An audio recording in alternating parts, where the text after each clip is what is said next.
What's good, y'all, man? LSU faithful. I know it has not been the best year. I know from y'all standards, pretty mediocre. I know y'all offensive lineman said this year, man, if we don't win, 10 games is pretty much the norm. We want to get to college football playoff. Not happening this year, man, but I do like y'all team overall. Be interesting to see what they're going to do with Brian Kelly. I still think he deserves another shot. I think Garrett Nussmeier deserves another shot, too. Humbly. Y'all just had that big win, obviously, over Vanderbilt and things like that. But I know the standard is beating, the Alabamas of the world, competing and battling for SEC championships and get to college football playoff. Nonetheless, man, y'all got a dog. This is Whit Weeks' little brother.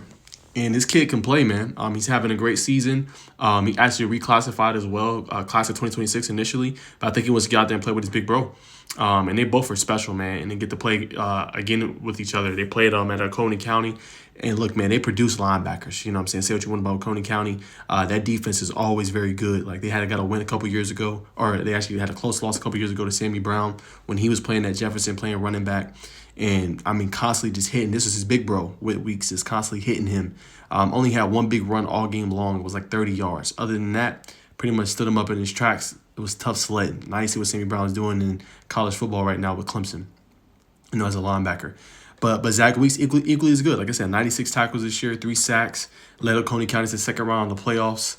Unfortunately, lost to Jefferson. They beat him earlier this year in a thrilling overtime win, 32-30. But you're going to get a lot of the same things. They're both very versatile. They both can play in the box. They both can pressure the quarterback.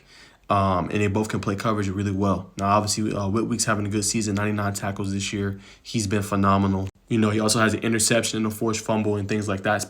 But to me, humbly, I really like Anthony Hill Jr.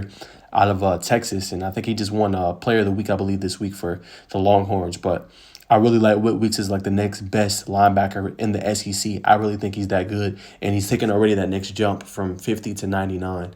You know what I'm saying? So I really like him, and he's going to teach his little bro. They go way back, obviously. They've learned from each other. They both are very, I think, elite prospects.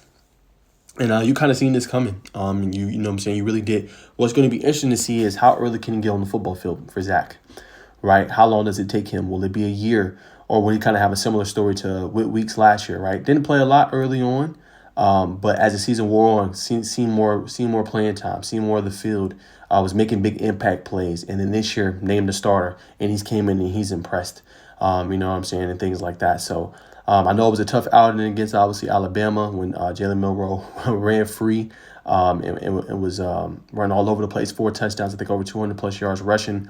But nonetheless, this is a really good group. And to be honest with y'all, and to be honest with LSU faithful, you got your cornerstone linebackers for the next few years. I think next year Whit Weeks will be a junior. Zack is a freshman. They can at least play 1 to 2 years together, depending on if Whit Weeks wants to stay the whole time. But you're at least going to get 2 years potentially of this duo, and he's going to teach him everything he know. And it's nothing like having a big bro with you at college that can teach you kind of the ropes and what you need to look out for. So he's going to take care of him, make sure he's straight, make sure he's doing what he's supposed to be doing. 2 really smart, 2 really elite kids coming from Coney County here in Watkinsville, Georgia, near Athens. I'm going to be honest with y'all. Y'all should be happy. If you're an LSU fan, you should be happy with what you build in the future. I know it's been a tough class. Obviously losing Bryce Underwood, but with $10 million, hey, it's nothing you can do. All you can do is try to rebound from it. But you still got a pretty good class coming in, and you feel really good. And this is a big-time recruitment, especially having him reclassify and coming in a year early to learn the system. Huge, huge, huge for the Tiger faithful. So, man, y'all should be excited. Y'all got the next best linebacker, next great linebacker coming into the LSU program.